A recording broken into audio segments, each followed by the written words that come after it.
నాయుడుపేట పట్టణంలోని గాంధీ పార్కులో దళిత నాయకులు నిర్వహించిన కార్యక్రమంలో మాజీ కేంద్ర మంత్రి డాక్టర్ చింతామోహన్ పాల్గొన్నారు. ఈ సందర్భంగా ఆయన మాట్లాడుతూ దళితులను విభజించి పాలించడం సరైన పద్ధతి కాదని, ఇది రాజకీయ ప్రయోజనాల కోసం చేస్తున్న చర్య అని కేంద్ర రాష్ట్ర ప్రభుత్వాలపై ఆయన సూటిగా ప్రశ్నించారు. స్వాతంత్ర్యం వచ్చినప్పటి నుండే దళితులు ఐక్యంగా ఉంటూ సోదరభావం పెంచుకుని ఉన్నారని గుర్తు చేశారు. కానీ ఓటు బ్యాంకు కోసమే కులాలను విడదీసి రాజకీయంగా లాభం పొందుతున్నారని ఆందోళన వ్యక్తం చేశారు. రెండు వర్గాలు కలిసే ఉంటే దళిత సమాజానికి అన్ని విధాల ప్రయోజనం ఉంటుందని ఆయన స్పష్టం చేశారు. ఇటీవల కేంద్రం విడుదల చేసిన జీవోను ఖండించిన ఆయన 30 రోజుల జైలు శిక్ష అనుభవించిన ప్రజాప్రతినిధులు కొనసాగకూడదన్న నిర్ణయం దళిత నాయకులపై దెబ్బ కావచ్చన్నారు. ఈ కార్యక్రమంలో పలువురు దళిత నాయకులు పాల్గొన్నారు.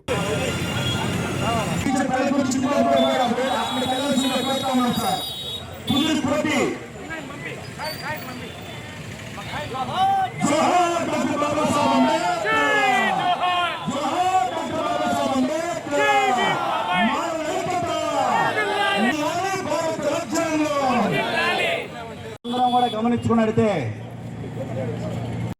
మళ్ళా పొరపాట్లు పెట్టుకొని ఇంకొకరు నరగడం కరెక్ట్ కాదు. కాబట్టి మన జాతిని ఒకటి చేసేదానికి పాదయాత్ర కాబట్టి 83 లక్షల మందిని ఏకం చేయడానికి మనం ఈ పాదయాత్ర చేస్తున్నాం. కాబట్టి మాలల్ని తొక్కేద్దాం, మాలల్ని అడగదొక్కేద్దాం అనే మీ కుతంత్రాలకి ఒకటే ఒక సమాధానం. మాలలు రాయి కాదు, రప్ప కాదు, మాలల విత్తనాలు నువ్వు తొక్కే కొద్దీ మొక్కై మానై వటవృక్షమై పైకి లేస్తే కానీ భూమి లేకపోయే ప్రసక్తి లేదు. మళ్ళా తిరిగి మీ రెక్కలు కత్తిరించడానికి అదే మొక్కలై వస్తాం. తొక్కేస్తే కిందకు పోవడానికి రాళ్లం రప్పలం కాదు, విత్తనాలం, అంబేద్కర్ గారి వారసులం. మీరు తొక్కే కొద్దీ ఉవ్వెత్తున ఎగిసిపడతాం. మీరు చేసే రాజ్యాంగ వ్యతిరేక చర్యల్ని ప్రతి ఒక్కదాన్ని ఖరాఖండిగా భారత రాజ్యాంగం ద్వారా గురుకుల పాఠశాలలో సీట్లు రావట్లేదు, ఎంసెట్లో రావట్లేదు. అదేవిధంగా మీరు గమనించినట్టయితే మనం ఇవాళ రిలీజ్ అయినటువంటి డిఎస్సి రిజల్ట్ చూసినట్టయితే ఈడబ్ల్యూఎస్ కోటాలో 71 మార్కులకు వచ్చింది. అదేవిధంగా వచ్చేసి ఎస్సీ మాదిగలకి 65 మార్కులకు వచ్చింది. మాలలకి 76 వచ్చినా కూడా ఈరోజు ఉద్యోగం రాలేనటువంటి దౌర్భాగ్యమైన పరిస్థితి.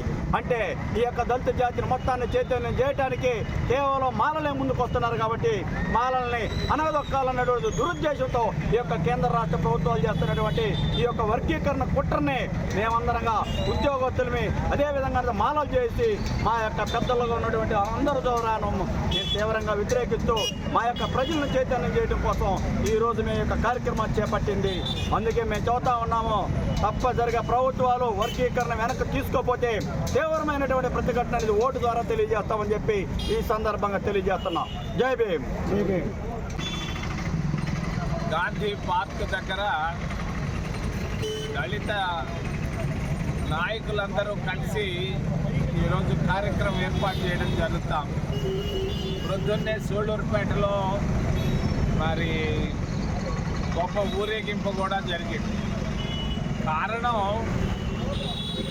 భారత రాజ్యాంగాన్ని నిలబెట్టుకోవాలన్నదే అందరి కోరిక, ఆలోచన. మరి 79 సంవత్సరాలు అయితే స్వతంత్రం వచ్చి దేశానికి, ఈ రోజుకి దళితులు అష్టకష్టాల్లో ఉన్నారు. ముఖ్యంగా దళితులను విభజించి పరిపాలించాలని అక్కడ ఢిల్లీలో మోడీ, మరి విజయవాడలో చంద్రబాబు నాయుడు గట్టి పట్టుదలతో ఉన్నారు. దీన్ని నేను ఖండిస్తున్నాను. ఇది భారతదేశానికి మంచిది కాదు.